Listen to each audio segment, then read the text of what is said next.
Tara says, how can I track my health?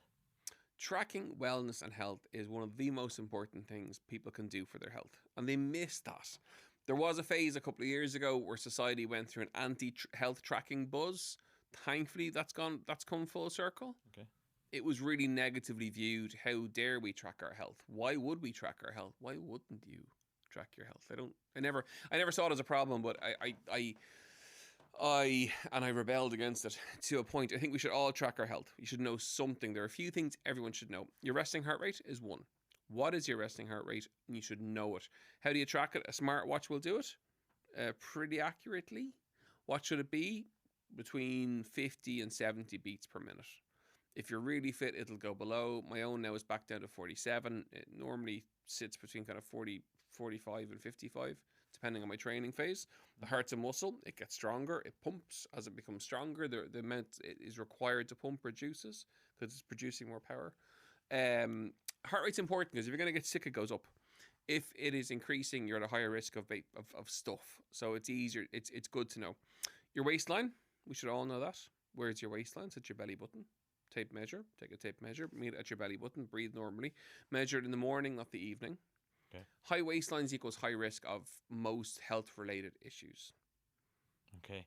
Cardiovascular risk factor, stroke risk factor, cancer risk factor. High waistline is a really big precursor for a lot of that. Morning why? Is it just before you bloat? Yeah, okay. Well, it could be 2 or 3 inches or more. If you've poor digestive health or very gassy, Yeah. you could be up by 5 inches over the course. I've seen that over the course of a day. It's mad.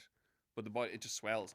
Your tummy will always be at its flattest in the morning time. So it's the best time to take your waistline.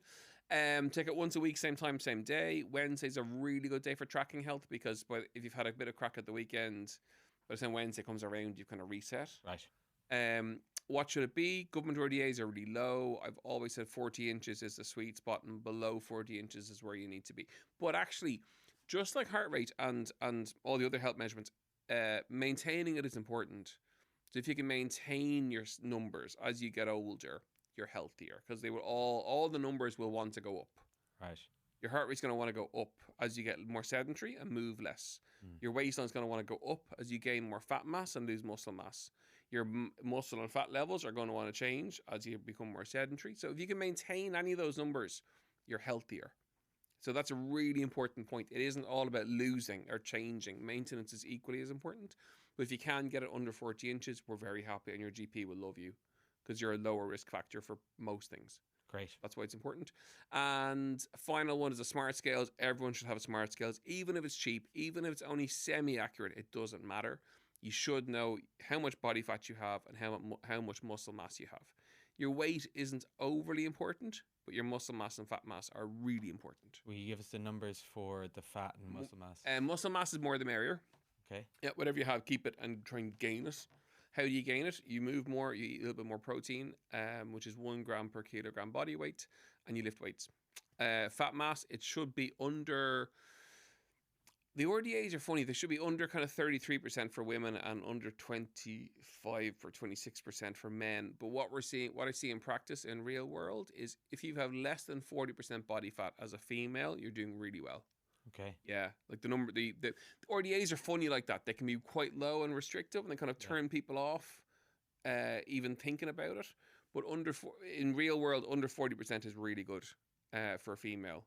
We would see people coming in at 41, 42, 48, 50% body fat, and we try and get them sub 40, and men sub 30. Okay. And if you can do that, you're rocking. So they're the stats. By tracking them, you're more likely to be healthier. It's cool if they go up, but then you kind of rein yourself back in and they come back down again. But what gets measured gets changed. You have to measure stuff.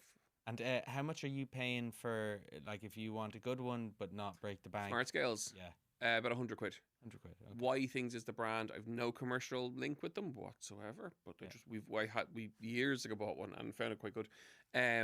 Or like you go into someone like myself or Orla Walsh, or a lot of dietitians will have either an in-body scanner or they'll have a Tanita, which is what I have, and like they're 5 to 10 grand. Okay. You're paying 50, 60 quid to go in and jump on one, but you get a full printout that's far more accurate. And then real world will be a DEXA, or a gold standard will be a DEXA. Okay. Some places do commercial DEXA scans. They're rare enough now for body fats and stuff. So, Yeah, about 100 quid will get you a good one. Yep.